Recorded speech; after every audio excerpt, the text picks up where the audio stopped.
podcast é apresentado pelo Tecnoblog. Um dos lances mais doidos dessa história é que tem vários perfis grandes envolvidos e que parecem, na verdade, super inofensivos, né? Tem vários perfis de humor, por exemplo, como crianças fazendo merda e vídeos pra ver cagando, olha os nomes. Vídeos pra ver cagando. Deixa eu procurar isso aqui. Ok, seguindo.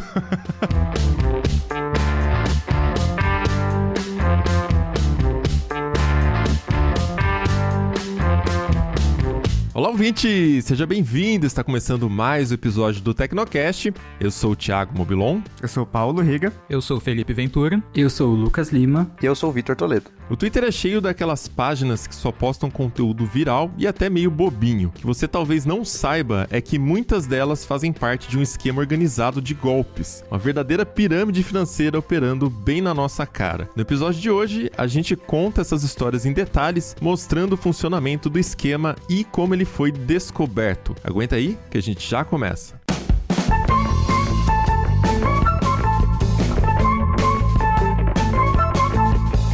Se você acompanha as novidades sobre tecnologia e curte a ideia de um dia ter uma casa conectada, talvez ache que essa é uma realidade só para quem mora lá fora. Mas, para sua sorte, não é bem assim, né, Riga? Pois é, a Intelbras já possui uma série de soluções para casas inteligentes que estão ao seu alcance, aqui e agora. Uma linha ampla de produtos que são cada vez mais tendência no mundo todo e facilitam um bocado a sua vida. Com os produtos da linha Easy da Intelbras, você lida desde tarefas como ligar e desligar as luzes e programar o funcionamento de eletrodomésticos, até o monitoramento e controle de fechaduras e portões. Tudo isso por um aplicativo ou por comando de voz. Uma casa inteligente é uma possibilidade real nesse momento. Então entra lá no site da Intelbras e confira todas as soluções de casa inteligente disponíveis para você.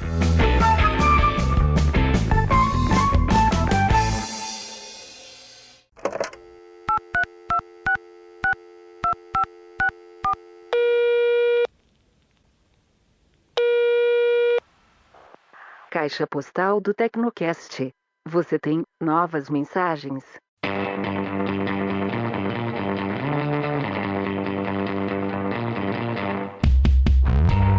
Caixa postal do Tecnocast, se você não quiser acompanhar com a gente, pode pular o episódio para 13 minutos e 10 segundos.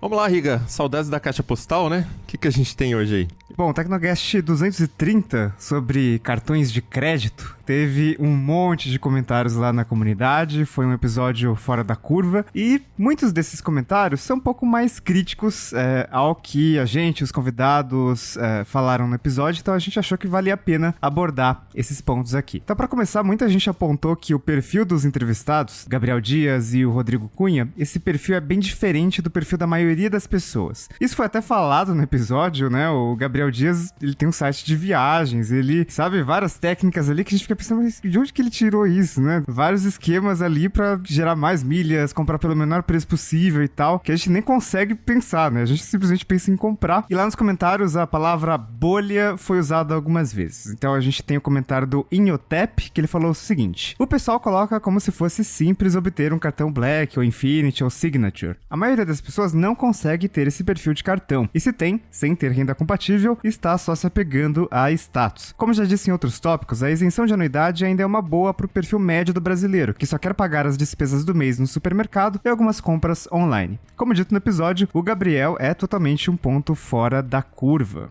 Sim, o perfil do Gabriel, do Rodrigo, óbvio que são perfis diferentes, eles trabalham com isso.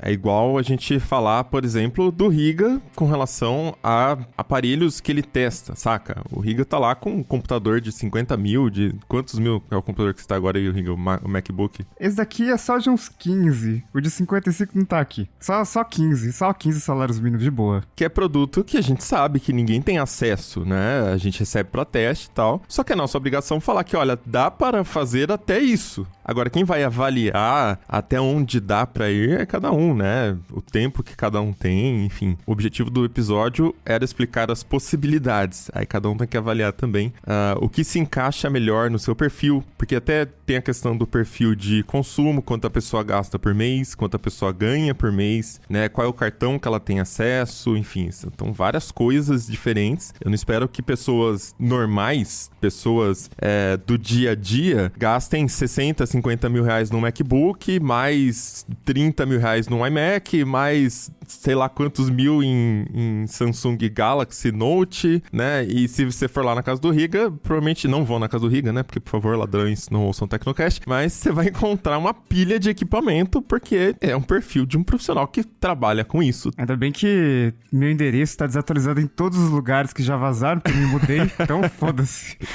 Ufa. Enfim, então eu trabalhei de identificar, acho que é de cada um, né? O Kaique Alves, inclusive, comentou que realmente é muito legal saber que existe tanta coisa já à disposição e eu nem sabia. Eu sequer sabia, por exemplo, da garantia estendida e do seguro preço que a Visa oferece e já tem um cartão elegível. Realmente dicas bem úteis. Então, no caso do Kaique, né? Olha aí, um recurso que ele não sabia já tá lá no cartão dele. E até porque, né, como a gente falou no episódio, tem muitos benefícios que as próprias bandeiras e os emissores de cartão de crédito, eles não divulgam, eles não falam. Até porque quando você usa esses benefícios, você tá gerando despesa pro banco, né? E ele não quer ter despesa. Se ele pode não ter, por que ele vai ter, né? Então é essa coisa de... tem um benefício, se você realmente faz questão e tal, acha isso um diferencial, você vai lá e paga, escolhe aquele cartão, aquele banco e tal. Se você não sabe disso, o banco, a bandeira não vai fazer questão que você saiba. Então, um ponto desse episódio é justamente esse. O Riga, por exemplo, um dos critérios que ele usa na hora de selecionar um cartão de crédito é o tal do acesso à sala VIP no aeroporto. Porque também ele viaja bastante para cobrir evento e tal, então faz diferença isso depois de 12 horas, 15 horas de avião. Eu já não uso tanto, não faço essas viagens muito longas com tanta frequência. Então, eu nunca usei uma sala VIP, para ser sincero. Então, para mim já não é um fator que faz muita diferença. E é claro que como tem muita gente falando disso, o mercado também tá mais competitivo. Hoje você consegue cartões Visa Infinity, que é a melhor categoria ali da Visa, em corretoras com investimento de 5 mil reais, que não é a coisa, né, o maior investimento do mundo. Então, sem anuidade nenhuma, sem comprovar renda nenhuma, e você tem todos os benefícios da Visa, porque a Visa, diferente da Mastercard, ela vai acumulando benefício, né? Então, começa no Gold, Platinum, Signature, Infinity, e o Infinity tem todos os benefícios. Tem seguro de tudo quanto é coisa ali, proteção de preço, então realmente faz diferença mesmo para quem não viaja tanto assim. Mas, claro que o pessoal comentou muito sobre a questão das milhas. Para muita gente é muito trabalhoso ficar atento o tempo todo para ver as melhores condições e tudo mais. O Mobilon é dessa linhagem, ele tem senhor, muita preguiça disso. Eu já vou explicar minha teoria, mas vamos lá. Mas o Vinícius falou o seguinte: acumular milhas não é um santo graal, em especial pela questão do tempo gasto para ficar ligado e aproveitar as melhores oportunidades. E o Tech Nerd falou o seguinte: eu não entendo muito sobre esse universo de milhas, mas creio que para 95% dos brasileiros não faz sentido mesmo. No podcast, poderiam traçar esse público logo no início, dizendo quanto que a pessoa tem que ter de gasto mensal no cartão para começar a valer a pena todo esse esforço. Eu acho que a pessoa precisa ter uma renda de pelo menos 20 mil e gastar uns 10 mil no cartão para valer. Eu sou o time Mobilon e prefiro não perder meu tempo com essas coisas. É porque assim, primeiro que a questão do gasto varia muito, né? Como o Rico acabou de comentar, tem cartões que com um valor muito mais baixo, hoje em dia você já consegue. Só que aí ele vai oferecer uma pontuação específica, benefícios específicos, então depende do perfil de cada um. Agora, uma coisa que a maioria não percebe é que o tempo é um recurso limitado, né? Obviamente, a gente não consegue, é a única coisa que a gente não consegue fabricar mais. A gente troca o tempo por alguma coisa. E no modelo de sociedade que a gente vive hoje, a gente troca o tempo por dinheiro,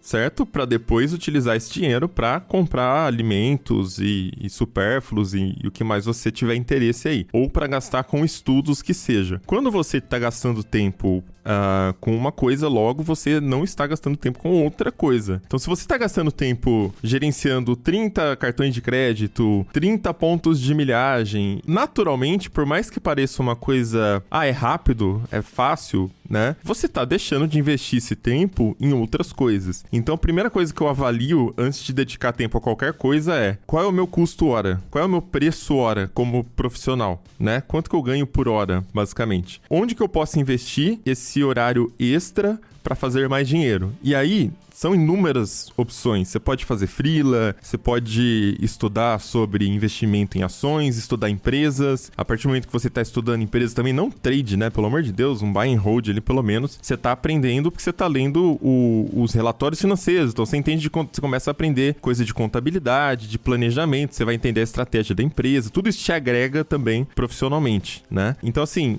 eu vejo mais resultado no longo prazo esse tipo de coisa. Se você tivesse que escolher, se você é uma pessoa com tempo limitado, por exemplo. Porque no final das contas, com milhas, você pode estar gastando um tempão todos os dias monitorando e as ofertas, sei lá o quê. Se você quiser fazer o pacote completo, né, como é o caso dos entrevistados, que já falamos, trabalham com isso, então óbvio que é diferente. Mas você tem que pensar se o tempo que você está investindo nisso vai render o suficiente. E aí tem um outro conceito de gerenciamento de tempo que a gente aplica bastante aqui no TB também, né, Riga? A gente estava falando sobre isso até ontem, né? Que é, sempre que você for aplicar o seu tempo em alguma coisa, você tiver tempo escasso, você tem que pensar no tempo como se fosse um investimento que vai te render juros. Então você pode aplicar o seu tempo em algo que vai ser pontual e acontece só agora, ou você pode falar assim, eu não vou fazer aquilo que só acontece agora e vou aplicar o meu tempo em algo que no futuro vai me render juros. Né? Então, por exemplo, você estudar ações, estudar opções de investimento e tudo mais, é uma coisa que agora não vai te dar resultado nenhum, mas ao longo do tempo, quanto mais você aprende, vai se acumulando para quem sabe, se você manter uma disciplina lá na sua aposentadoria,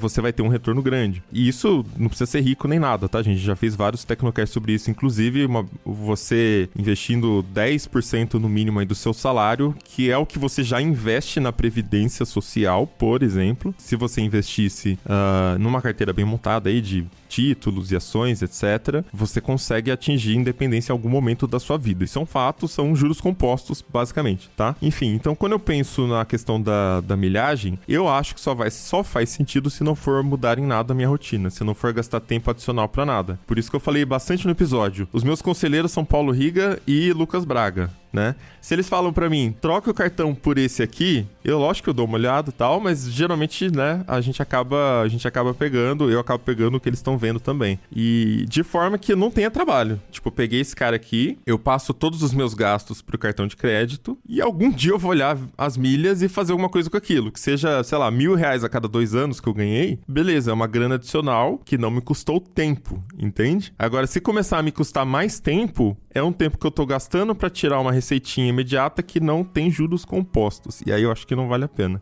No caso das milhas. E pra quem acha essa parte de milhas meio chato, eu também achava bastante no começo, saiba de todos os benefícios que seu cartão oferece relacionados a compras e seguros, isso é muito importante. Então, se você tiver algum problema com alguma compra, ou se você comprou alguma coisa e o preço baixou e você ficou puto porque tá mais barato depois que você comprou, ou se você comprou algum produto, acabou a garantia, mas ainda não chegou no segundo ano do produto, por exemplo, talvez tenha garantia estendida do cartão. Então, fica de olho, porque nessa daí, você pode economizar um dinheirinho que você nem sabia que você tinha. Fechou? Bora pra pauta, então? Bora lá.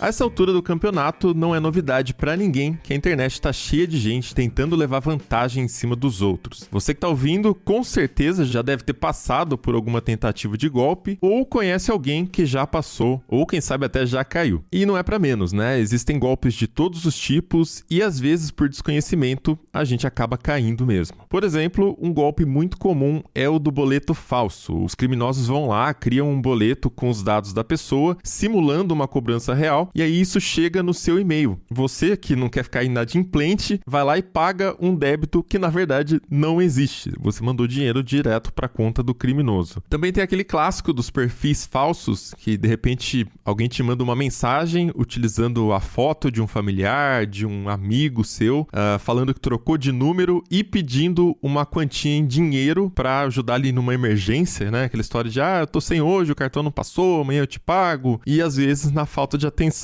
tem sempre alguém que acaba transferindo a grana. Enfim, tem golpe via WhatsApp, via SMS, sites falsos que são feitos apenas para roubar os seus dados. A lista é bem grande e a criatividade dos golpistas, então, nem se fala. E nesses casos todos, a lógica é bem clara. Você é enganado e o criminoso ganha dinheiro em cima de você. Ele joga uma isca, você caiu e fim de papo. É algo que, se informando um pouco, a gente consegue aprender e identificar para se proteger. Só que existe uma outra forma de montar um golpe, que é quando você tenta convencer a vítima que ela vai ganhar dinheiro, né, Riga? Todo mundo quer ganhar dinheiro, né? E se o método for rápido, melhor ainda. Então é um jeito muito fácil e acho que muito efetivo de chamar a atenção das pessoas. Você estava falando aí de WhatsApp e SMS, né? Tem o famoso clássico golpe do emprego, né? Muita gente da equipe tá recebendo por WhatsApp, por SMS. Eu já recebi por iMessage esse negócio, então os golpistas estão em multiplataforma. Mas é algo normal em períodos de instabilidade econômica, desemprego. Muitas vezes as pessoas precisam de dinheiro mesmo, né? Então tem vários golpes ligados a investimentos que usam bastante essa lógica. Então já tivemos casos de pirâmides no passado, né? O famoso Telex Free. Basicamente o criminoso promete um retorno garantido e super alto se você investir X reais, né? Então aquelas coisas irreais de 2% ao mês, 10% ao mês e por aí vai, que a gente sabe que é meio impossível. Tem também os golpes envolvendo criptomoedas, que dariam um Tecnocast à parte, mas todos esses golpes, né, o golpe do emprego, o golpe de investimentos com retornos irreais, enfim, eles acontecem por redes sociais ou plataformas de comunicação. O WhatsApp merece destaque, o Instagram também vem sendo bastante usado para tentar aplicar esses golpes, e tem uma plataforma que acho que nunca pegou muito no Brasil. É uma rede social que nunca foi muito, assim, de massa, mas no Twitter tem acontecido isso. O Vitor Toledo, que tá aqui com a gente, publicou uma reportagem especial detalhando um esquema de pirâmide financeira. E ele vem via Twitter. É um troço super organizado, envolve perfis com centenas de milhares de seguidores. Quando eu vi os tweets, né, eu pensei, nossa, mas parece tão inofensivo, né? Tweet engraçadinho e tal. Mas tem um negócio super organizado e envolve nomes de grandes empresas aí. Vitor, como é que funciona isso aí? Como que você descobriu isso aí? Como que você apurou? Conta pra gente os bastidores desse golpe de pirâmide via Twitter. Bom, vamos lá, que o assunto é complexo. Basicamente, eu tive conhecimento desse esquema lá pro final de novembro, começo de dezembro, quando eu notei que um perfil que usava a foto de uma amiga minha compartilhava alguns links de como ganhar dinheiro rápido, coisas que a gente vê direto na internet. Obviamente que esse perfil era falso, já que não era a conta da minha amiga. Aí, a partir daí, eu passei a observar mais de perto toda essa rede envolvida no esquema. E para detalhar melhor como tudo acontece, é importante que a gente entenda o modus operandi da coisa. Primeiramente, os perfis falsos são criados e eles fazem publicações com o intuito de que aquele post vire hit na rede social. Para poder ilustrar melhor qual é o tipo de post, nós temos aqui um exemplo, abre aspas. A Valentina Nunes publicou no dia 3 de janeiro de 2022 o seguinte tweet: meu pai falou que quando ele morrer, é pra gente estourar todos os cartões dele antes de emitirem a certidão de óbito. KKKKKK. Esse tweet ele teve cerca de 70 mil likes, mais de 3 mil compartilhamentos. E por que esse perfil faz parte do golpe? Como esses usuários eles têm poucos seguidores, o engajamento ele é baixo. Sendo muito mais difícil que isso viralize organicamente falando. É aí que entram as páginas mais conhecidas, que também fazem parte do esquema. Essas páginas, elas interagem com esse perfil falso, de modo que aquela publicação alcance mais pessoas. Como, por exemplo, no Twitter, quando um usuário curte algum post, comenta ou dá um RT em determinada publicação, esse alcance aumenta. E como o Riga disse, essas páginas têm centenas de milhares de seguidores, então o post ele vai viralizar com mais facilidade. Assim que o número de interações aumenta, o perfil falso comenta na sua própria publicação que existe um método infalível de como ganhar dinheiro via aplicativo. A gente tem alguns exemplos que a gente colocou no especial, como o Quai, o Banco BMG, que os golpistas dizem ser possível ganhar até R$500 apenas criando uma conta em determinado aplicativo. Por fim, esse perfil fecha os comentários da publicação e deixa apenas os comentários de outros perfis falsos que supostamente conseguiram o bônus ao se cadastrar. O método é falso, obviamente, mas chama atenção e convence novos usuários a se cadastrar no app. E é por esse caminho que se caracteriza como uma pirâmide, pois quanto mais gente se cadastra pelo método divulgado, mais lucros golpistas conseguem ter. e no fim das contas, o usuário fica sem dinheiro algum. Um dos lances mais doidos dessa história é que tem vários perfis grandes envolvidos e que parecem, na verdade, super inofensivos, né? Tem vários perfis de humor, por exemplo, como crianças fazendo merda e vídeos pra ver cagando, olha os nomes. Vídeos pra ver cagando. Gente. Deixa eu procurar isso aqui. Ok, seguindo.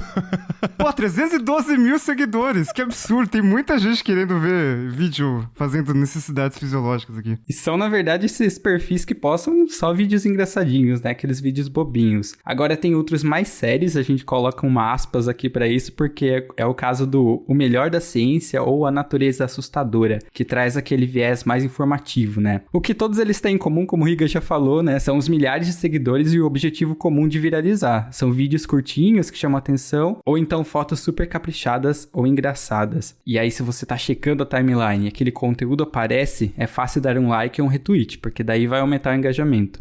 A Vídeos pra Ver Cagando, por exemplo, mesmo quem não segue o perfil já deve ter visto alguma coisa por lá, porque o algoritmo vai entregando esse conteúdo de acordo com os interesses de cada usuário. E também tem o fato de que as timelines mostram os likes de outros perfis que a gente segue, né? Ainda mais com aquele recurso novo de tópicos do Twitter, se você segue um tópico que é do seu interesse, você vai ver milhares de perfis que você não segue ali na timeline. Eu já vi vários desses tweets engraçadinhos, geralmente com, sei lá, 10 mil retweets e muito mais likes, de contas que eu não sigo e acho que nem chegaram a ser retweetados por contas que eu sigo. Era tipo, sei lá, era um tweet muito curtido, alguma coisa assim. E eu falei, estranho e tal, né? Eu não sigo e tal. Mas aí aparecia e geralmente era um desses perfis aleatórios, com poucos seguidores. E tinha algumas características desse golpe que a gente falou na reportagem, né?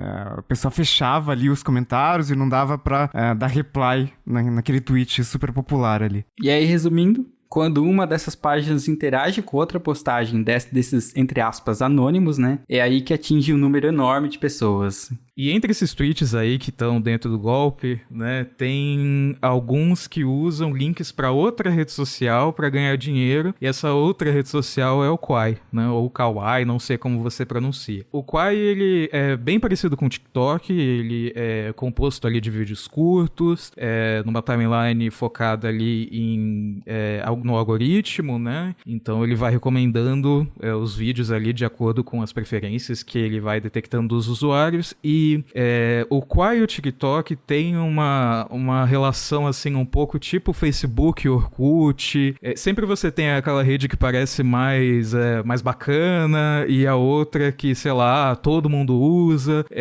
Isso o Facebook que eu tô falando, né?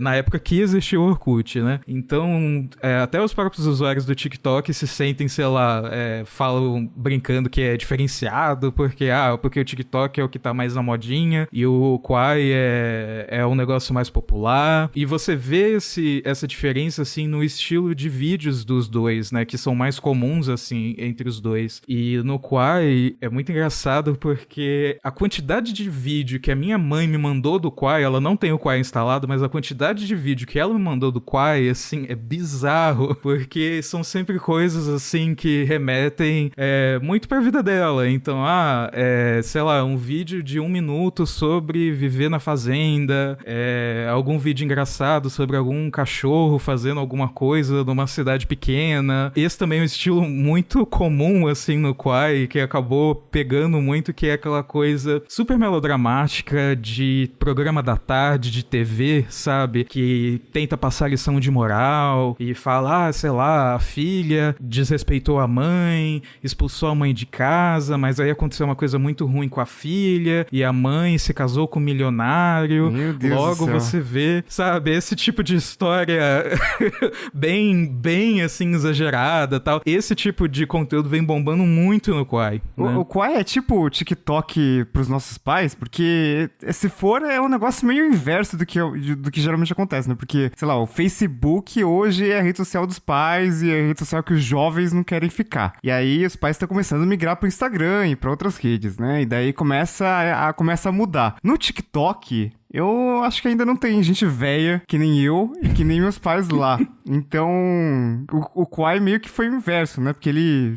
O TikTok virou descolado agora? Inclusive, tem alguns vídeos do TikTok que zoam esses tipos de vídeos do Quai com... aí faz uma versão bem mais exagerada e, obviamente, paródia, né? Dessas novelinhas e tal. Então, tipo, já tá rolando uma coisa meio Facebook e Orkut, assim, pra essa década. Então, e assim, o Quai, assim como o TikTok, tem um programa que se você recomenda pra amigos, os amigos criam uma conta, você ganha dinheiro com isso, né? Não é muito dinheiro, né, por conta, mas se você consegue adicionar um número considerável, assim, de pessoas, dá pra você tirar uma graninha extra. Só que os links pro Quai são muito mais comuns do que pro TikTok, né? E nessa questão do golpe, aí era basicamente isso, uma tática mais ou menos de spam, né? Que aí você chega ali pra um monte de pessoas, né, com o seu tweet, através aí de interação com contas maiores, e aí você responde, né, pra o seu próprio tweet e fala, gente, se vocês querem ganhar um dinheiro extra, clica aqui no meu perfil do Quai, e aí, né, você ganha um dinheirinho e a pessoa que tá lá divulgando o link pra não sei quantas mil pessoas, até pra quem não segue, né, ganha uma grana consideravelmente maior. Mas eu queria perguntar pro Vitor um pouco mais sobre a repercussão dos golpes no Twitter, porque tinha um truquezinho ali pra fazer esse golpe ficar mais difícil das pessoas perceberem que era um golpe, né? E além disso, tinha alguns perfis que estavam denunciando, como, por exemplo, o Alerta Underline Golpe, que inclusive foi citado na matéria, né, Vitor? Conta melhor pra gente aí. Então,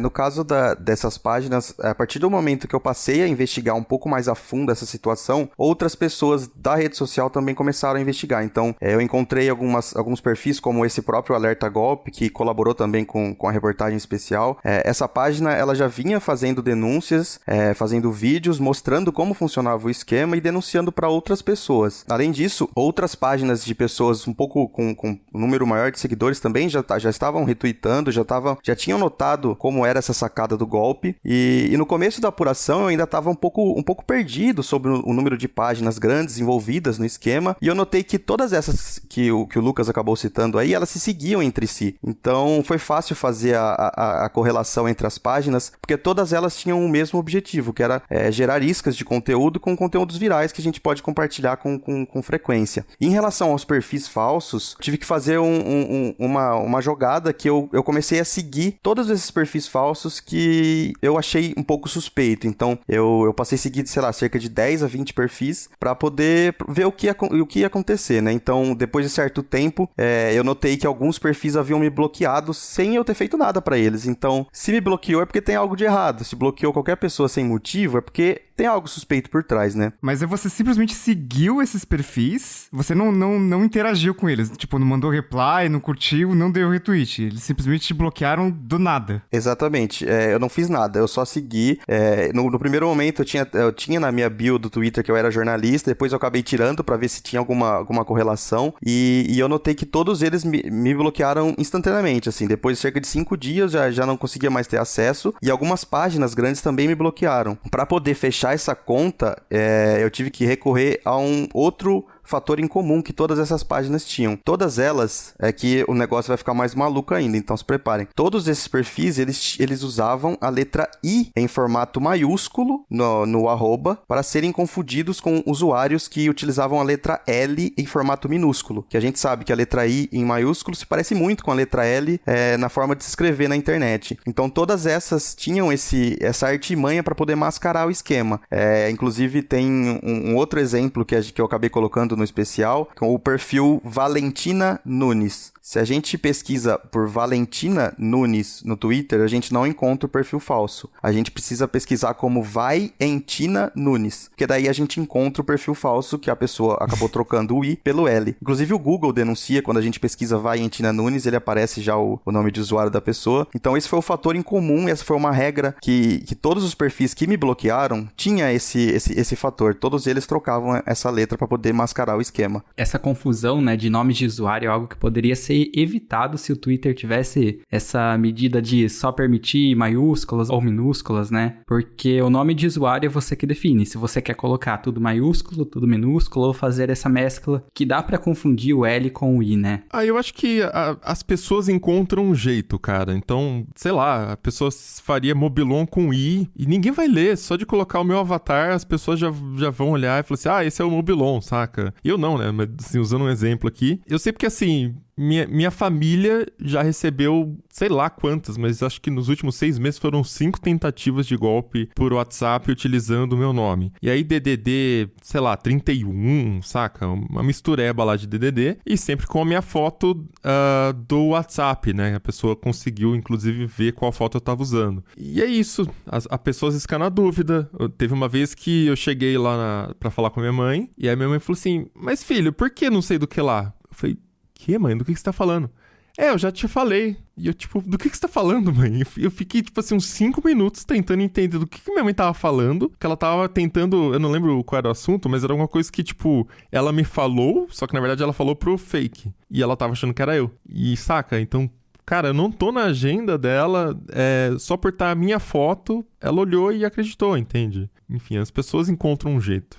Por exemplo, isso me fez lembrar que no turco tem a letra I sem o ponto, que é letra diferente do I com o ponto. Então eu já tô imaginando a pessoa usando outro alfabeto, assim, que seja permitido pelo Twitter, sabe? Pra criar nome de usuário. Então, tipo, você corta...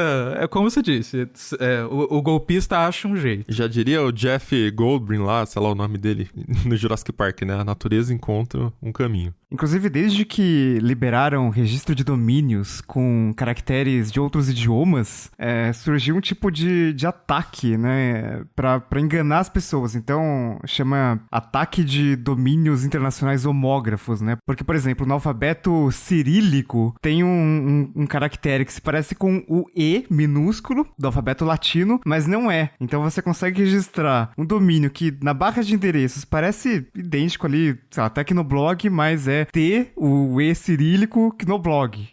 Você conseguiria aplicar golpes com esses domínios com caracteres diferentes. Então, tem muita crítica desde que liberaram esses registros de domínio. Lembra que no Brasil, você começou a poder colocar tio e colocar cedilha em nomes de domínio, né? Internacionalmente, isso foi bem mais complicado do que aqui. E agora vai poder emoji também, então se preparem.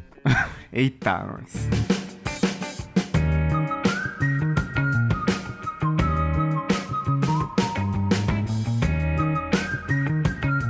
Mas, enfim, voltando ali pra história dos golpes do Twitter, né? O caso do Kwai, que o Felipe citou, é um pouco mais claro ali, mas tem outros que não são tanto assim. Outra empresa que foi citada como fonte do dinheiro para usuários novos era o banco BMG. Um dos tweets do golpe anunciava que era só você se cadastrar no banco para receber R$200 via Pix. E, gente, esmola demais, né? Louco.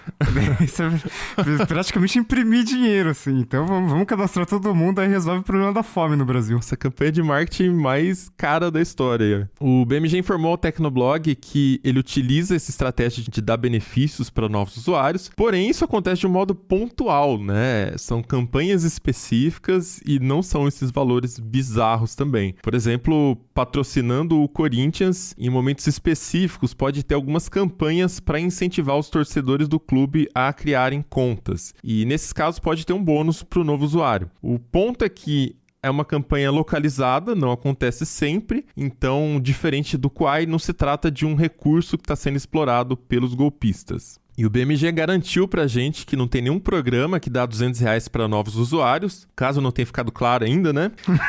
Até porque se fosse assim, não precisaria nem do auxílio emergencial, né? Foda-se, deixa o BMG lá, aí junta outro banco aí, dá dinheiro pra novos usuários, acabou o problema, né? Todo mundo faz conta do BMG, enfim. E eles falaram também que eles desconhecem a origem desses links que foram compartilhados pelos golpistas e que estavam abrindo uma investigação interna pra averiguar mais o caso. E aí fica a dúvida, né? De onde esse link veio, se ele era verdadeiro de fato, se sim, como que os golpistas tiveram acesso a esse link, e se era um site falso, como exatamente os golpistas conseguiam ganhar dinheiro em cima das vítimas, né?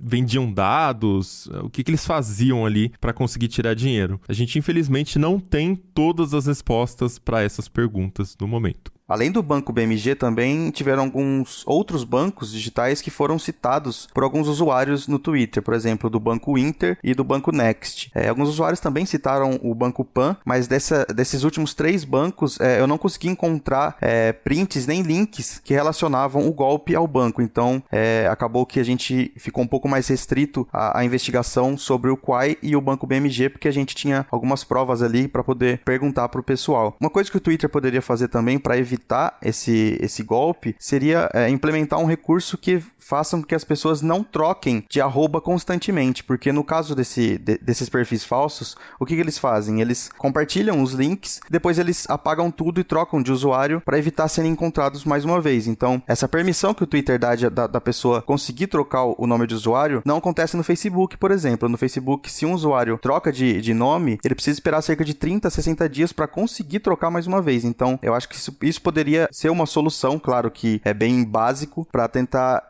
amenizar esse tipo de golpe na rede social. E não seria muito difícil o Twitter implementar isso, né? Até porque quem tem conta verificada no Twitter não consegue trocar o nome de usuário sem perder o selo de verificação. Então já existe um bloqueio, um monitoramento do Twitter para nomes de usuário, né? Então não sei porque não tem. E depois de tudo que foi apurado, né, nesse caso, uma coisa que fica clara é como as páginas grandes se parecem. Eles mudam as temáticas, né? Mas o tipo de conteúdo que elas compartilham tem meio que o mesmo molde pronto ali. Quase sempre são só vídeos pensados para viralizar. E iguais a essas tem várias outras, né? Então é natural que a gente se pergunte se esses perfis grandes foram criados já pensando em se aproveitar desse tipo de esquema ou se a ideia do esquema surgiu depois. E é curioso como essa receita parece simples, né? São páginas que ficaram grandes postando vídeos que ninguém consideraria suspeitos. Houve claramente um esforço para criar um certo estilo nesses golpes, né? Que todas essas páginas parecem seguir. Eles aprenderam a usar o algoritmo e cresceram em cima dele, né? A gente não sabe se foi um movimento organizado desde o início ou não, mas agora pelo menos dá pra saber, né? Que outras páginas que aparecerem não vão ser tão inocentes assim. Esse tipo de golpe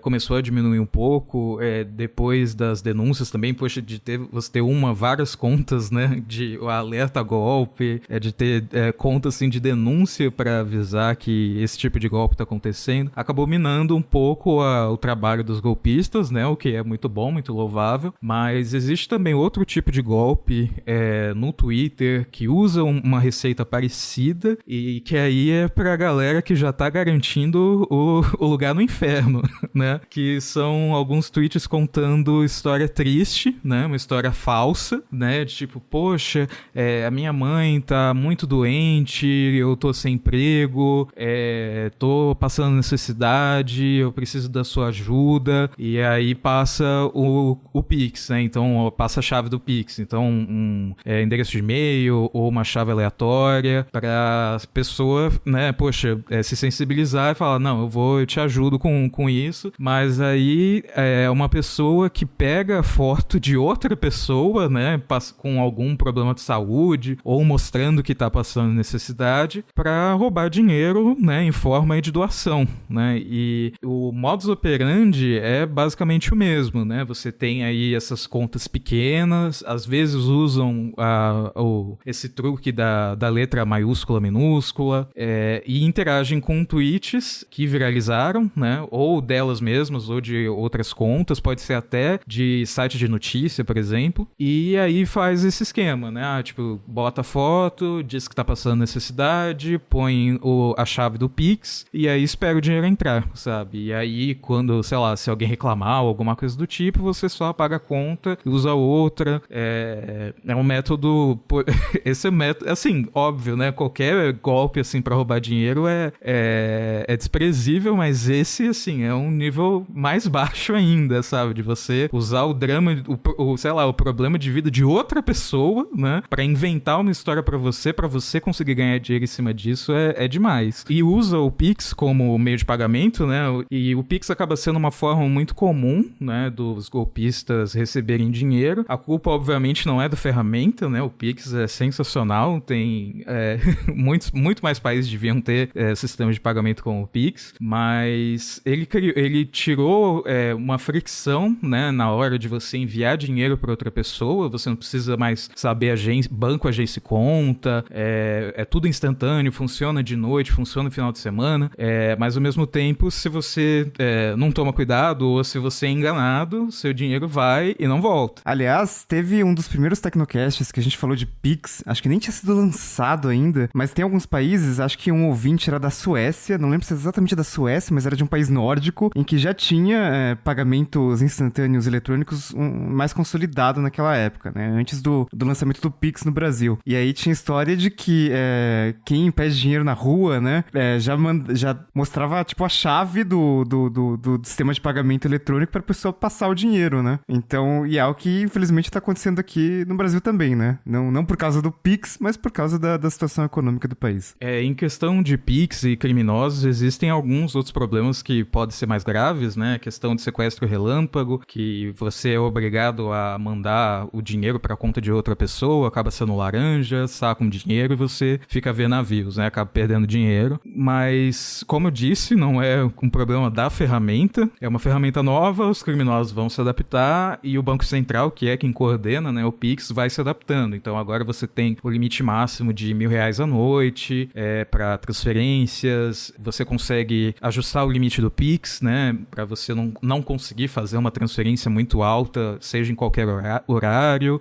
E o Pix vai ganhando cada vez mais recursos, né? Em breve a gente vai ter o Pix Saque, o Pix Troco, que aí você vai conseguir tirar dinheiro em lojas, né, em estabelecimentos comerciais. Então, você vai poder mandar, sei lá, R$100 pro mercado, seu mercado, e aí você recebe isso em dinheiro vivo para usar onde você quiser, em vez de ir num caixa eletrônico ou em vez de ir no banco, sabe? É um recurso muito bacana, mas é isso, né? À medida que o Pix vai evoluindo, os criminosos vão pensando, puxa, como que eu me aproveito disso, sabe? Recentemente, o Banco Central registrou um recorde no número de transações do Pix, mas já em dezembro ele já tinha passado de 50 milhões de transações em um único dia, né, com 36,8 bilhões de reais transacionados. Então, o Pix, com certeza, como é uma ferramenta muito boa, uma ferramenta instantânea, muito provavelmente vai continuar sendo base para esses outros golpes que existem no Twitter e em outras redes. Já tem gente usando até para dar golpe utilizando a situação de Petrópolis, sabe? Fingindo que é para doações. Então, assim, é bem complicado, né?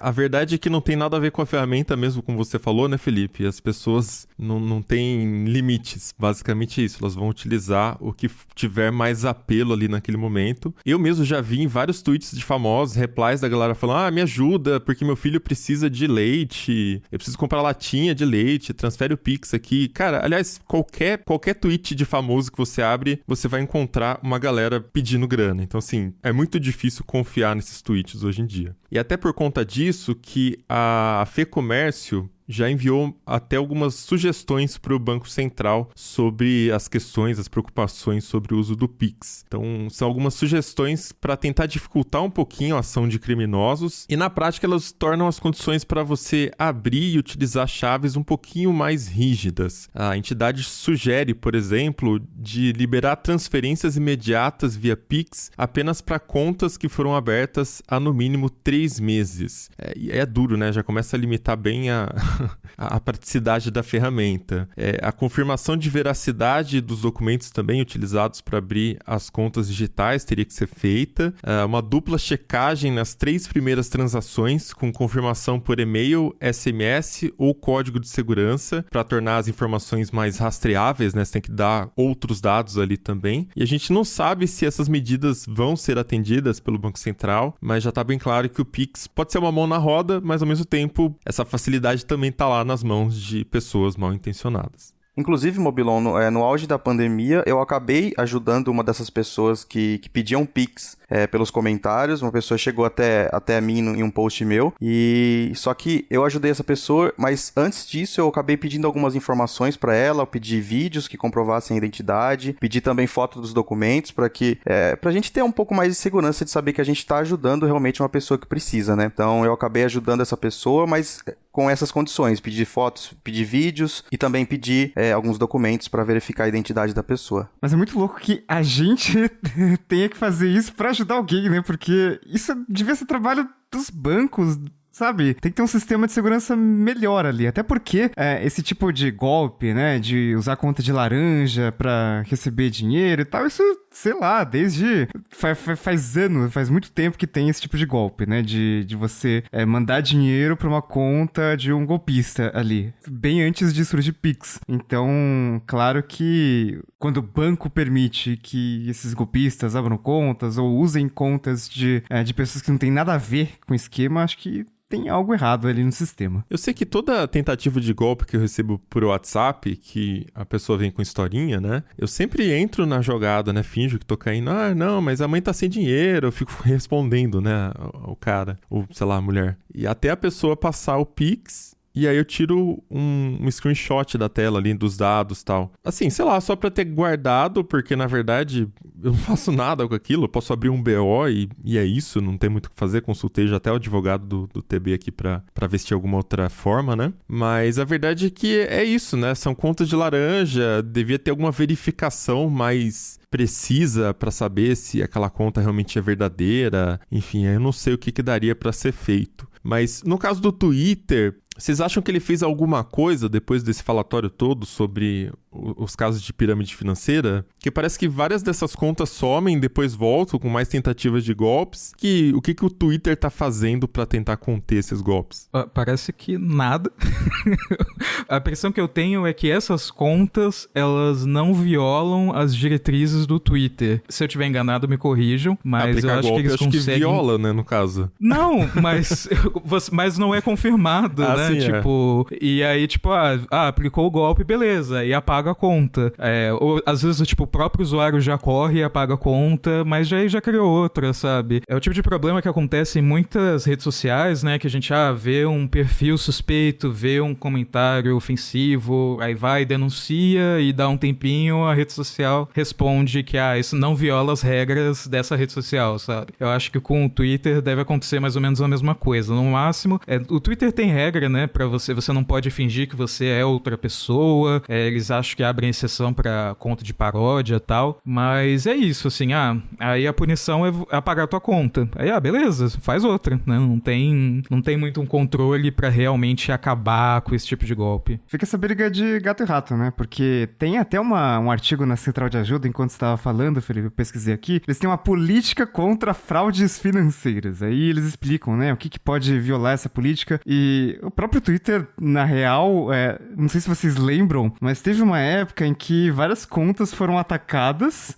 contas verificadas, e apareceu um esquema lá de pirâmide com criptomoedas e tal. Acho que o Elon Musk acabou tweetando, enfim, várias contas foram afetadas com isso. O Twitter chegou a bloquear, né? Tipo, todo mundo que tinha selo de verificação no Twitter foi bloqueado de tweetar durante um tempo. Mas, basicamente, é isso. Se for uma violação grave, nas palavras do Twitter, daí eles podem suspender a conta. Mas, no geral, fica isso. Como é que eles vão detectar tão rápido assim uma fraude financeira, né? É meio difícil. Inclusive, até pesquisei aqui o link do Banco BMG, de afiliação, que algumas contas estavam tweetando, e tem algumas aqui, até recentes, da semana passada, que estão ali, soltaram o link e supostamente você vai ganhar algum dinheiro ali. Se eu clicar em cada um deles, eu ganho R$200 em cada um? Será? Vamos tentar?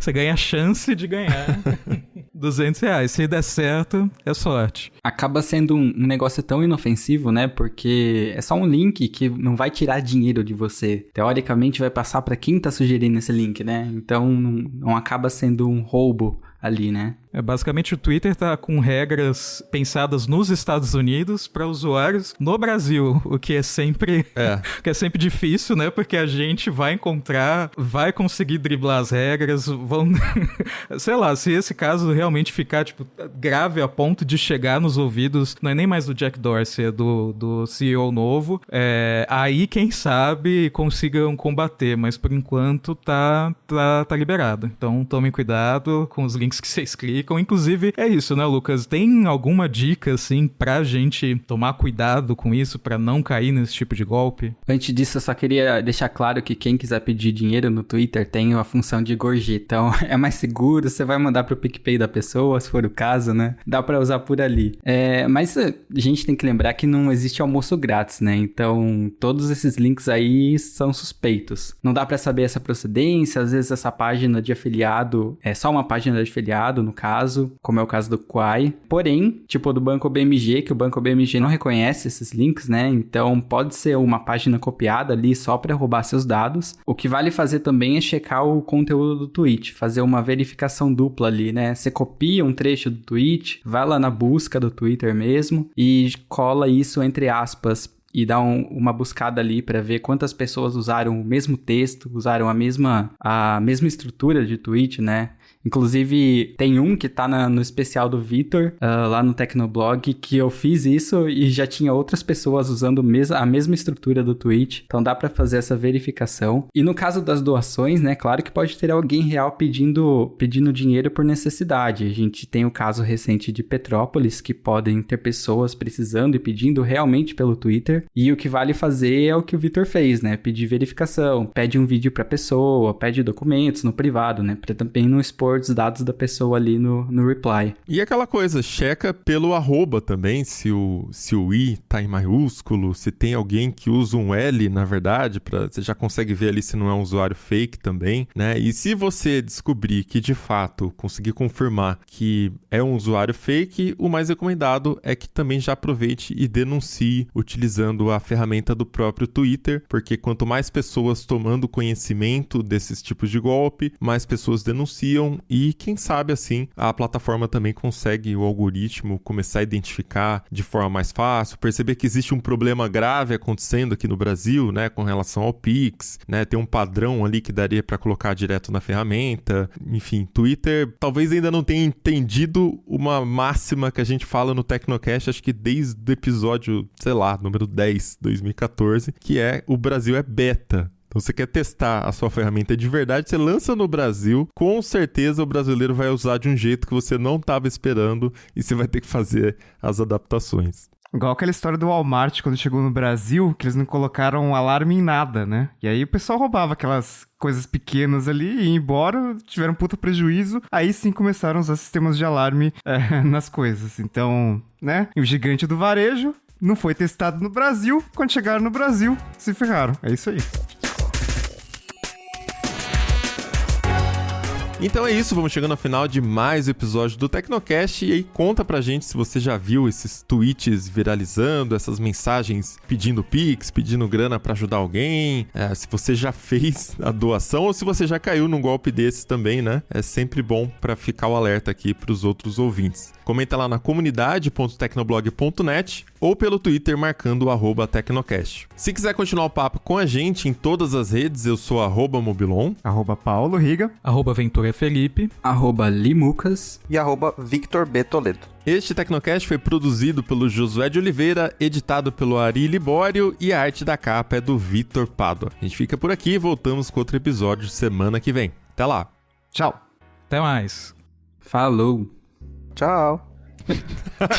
Tchau. Tá chegando. Tchau. Bye, bye. É hora de dar tchau.